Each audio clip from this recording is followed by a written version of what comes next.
West Indies ট্যুরে আমাদের অবশ্যই প্রত্যাশার কথা বললে তো ভালো প্রত্যাশাই থাকে সবসময় যে ভালো করব, টেস্ট ম্যাচ জেতার। এখন আমরা আসলে শুরু অন্তত করতে পারি আমরা টেস্ট ম্যাচ জিতবো এটা বলে, যে কারো সাথেই। তো তারপর সব সময় যে ক্লিক করে সেটা সেটা না, বাট আমি আশা করব যে এবার আমাদের প্রত্যেকটা সেক্টরে ক্লিক করবে। লাইক পাকিস্তানে যেমন হয়েছে, আমরা আমাদের ড্রিম টেস্ট সিরিজ খেলেছি। তো আমিও আশা করব যে ওয়েস্ট ইন্ডিজে আমরা ওইভাবেই শুরু করব এবং ওইভাবেই খেলে ফিরবো দেশে, স্পেশালি টেস্ট সিরিজ। সাব্বিরকে টি-20তে নিবে, আমি মোটামুটি শিওর। ম্যানেজমেন্ট ওদেরকে চাইতে হবে আমাদের কাছে যে এই প্লেয়ার আমরা চাই। আর একদম লাস্টে গিয়ে আমরা তখন দেখব যে মানে কাকে কাকে আমাদের আরও এর পরেও আমাদের মনে হয় যে এরা এরা ঢুকতে পারে। টিমটার ডিভিশনাল টিমগুলোর প্রক্রিয়া হচ্ছে এইটা। হ্যাঁ, আমরা আসলে ওদেরকে, আমাদের কোচেস ক্যাপ্টেন থাকে, ম্যানেজমেন্ট, ইভেন ডিভিশনাল যে ম্যানেজমেন্ট থাকে ওনাদেরও প্রায়োরিটি আমরা এই ক্ষেত্রে দিয়ে থাকি। তো দেখেন সাব্বিরকে ওদের লঙ্গার ভার্সনের জন্য ওরা নিতে চায়নি, ওদের কোচ বা ক্যাপ্টেন বলেন বা যে, তো তাহলে সেক্ষেত্রে আমাদের আসলে আমরা এটা এই ক্ষেত্রে পুশ খুব একটা করি না। থেকে ইম্পর্ট্যান্ট কথা হচ্ছে, যদি একটা প্লেয়ার 15-20 বছর খেলে চলে যায়, আমরা কিন্তু সাথে সাথে ওর সমমানের পাওয়া একটু মুশকিল আমাদের দেশের প্রেক্ষাপটে, আমি অন্য দেশের কথা বলছি না। তো তারপরেও আসলে আমাদের মানে ইয়াং যেসব বোলাররা আছে, মানে দেখে আমরা বেশ আশাবাদী। বাট একটু সময় লাগবে ওদের, ওরা বেশি ইয়াং। যেহেতু এখানে কথাই আসবে যে এখান থেকে গেলে তো ইন্টারন্যাশনাল লেভেলের জন্য চিন্তা করতে হবে। তো ওই লেভেলটার জন্য চিন্তা করতে হলে আমার কাছে মনে হয় আরেকটু সময় লাগবে ওদের। সিরিজ দেখে তো কাউকে, আমি এনসিএল দেখে একটা সিরিজ দেখে কেউকে তো ফট করে বাদ দিয়ে দেওয়াও মুশকিল। সেটা যেমন সত্যি, আবার আপনার কথাও রাইট যে এখানে যে ডোর নক করতে থাকবে অলরেডি কিন্তু ওখানে পৌঁছে যায় জিনিসটা। তো আমি শিওর যে যারা ন্যাশনাল টিমে খেলে, ন্যাশনাল টিমে খেলার থেকে বড় তো একটা ক্রিকেটারের আর কিছু নাই। ইভেন টেস্ট ম্যাচ খেলা থেকে বড় আর একটা ক্রিকেটারের কাছে কিছু আছে বলে আমার মনে হয় না। তো এইটা না অটোমেটিক প্রসেস। আপনার যখনই কেউ একজন এসে পিছে নক করতে থাকে ডোর, তো যে ভিতরে থাকে সে অলরেডি বুঝতে পারে। তো আমার কিছু করা লাগবে না, এটা কিন্তু সিস্টেমেই হয়ে যাবে যে সে যদি গুড ইনাফ হয় যে নক করছে সে চলে আসবে, যে আর যে ভিতরে আছে সে অটোমেটিক্যালি বাইরে চলে যাবে যদি এইভাবে কন্টিনিউ করতে থাকে। তো এটা নিয়ে আমার আসলে খুব কিছু, এরা আপনারা সবাই জানেন এই সিস্টেমেই চলে আসলে। তো এর বাইরে তো আর কিছু করার আছে বলে আমার মনে হয় না এখন। তারপরেও যদি থাকে আমরা চেষ্টা করবো ইনশাআল্লাহ। আইসিএল আমাদের মানে হিসাব যদি করেন তাহলে এটা আমাদের সেকেন্ড হাইয়েস্ট ক্রিকেট, টেস্ট ম্যাচের পরেই তো ফার্স্ট ক্লাসের স্থান। তো সেখানে প্রচুর প্লেয়ার দেখা যাচ্ছে যারা ভালো করছে এবার, বোলিং বলেন ব্যাটিং বলেন। তো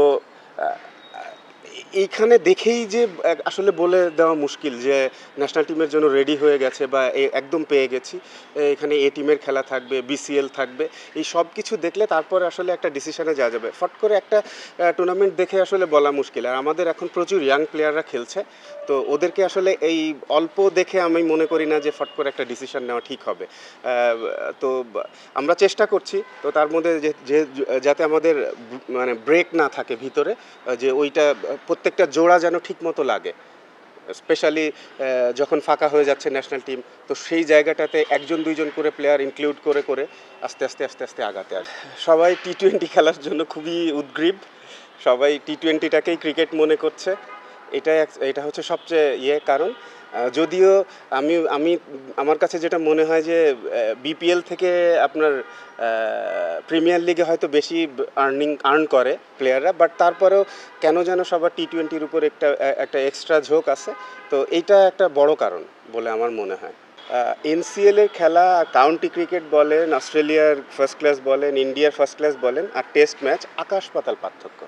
এটা কখনোই এক হবে না। হ্যাঁ, আর আমাদের দেশের ওই মানদণ্ডে টেস্টের সমমানে তো নেওয়া সম্ভব না, বাট যত কাছাকাছি নেওয়া যায়।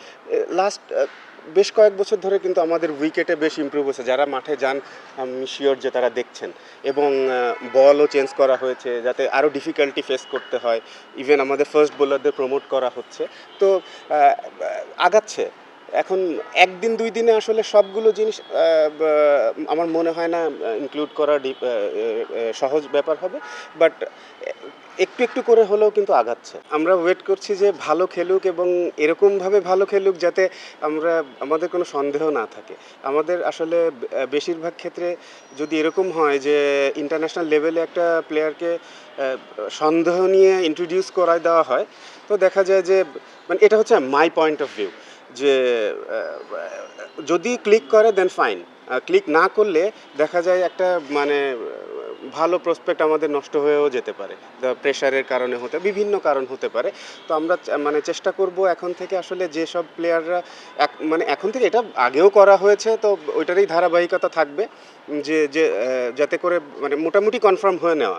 And, আমি কখনোই বলতে পারবো না যে এই ছেলেকে নিলে এই ছেলে ভালোই খেলবে। তো যেহেতু আমাদের দেখার জায়গা এই জায়গাগুলো, সেটাতে আমরা চেষ্টা করছি দেখার, এবং ডেফিনেটলি অমিত হাসানের নাম বলেছেন। অমিত খুবই সিগনিফিক্যান্ট পারফর্ম করছে। আমরা আরও আশা করব যে বাকি যে 2-3টা রাউন্ড রয়েছে ওখানেও ভালো করবে। এটা তো এতগুলো নাম তো বলা মুশকিল।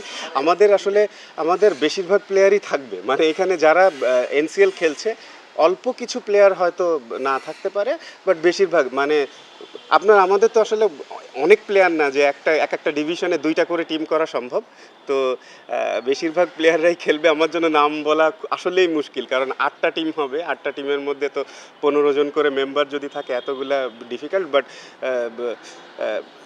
এখানে স্পেশালি আমাদের ইয়াং প্লেয়ার যারা আছে তাদেরকে দেখার একটা ব্যবস্থা করা হচ্ছে আর কি।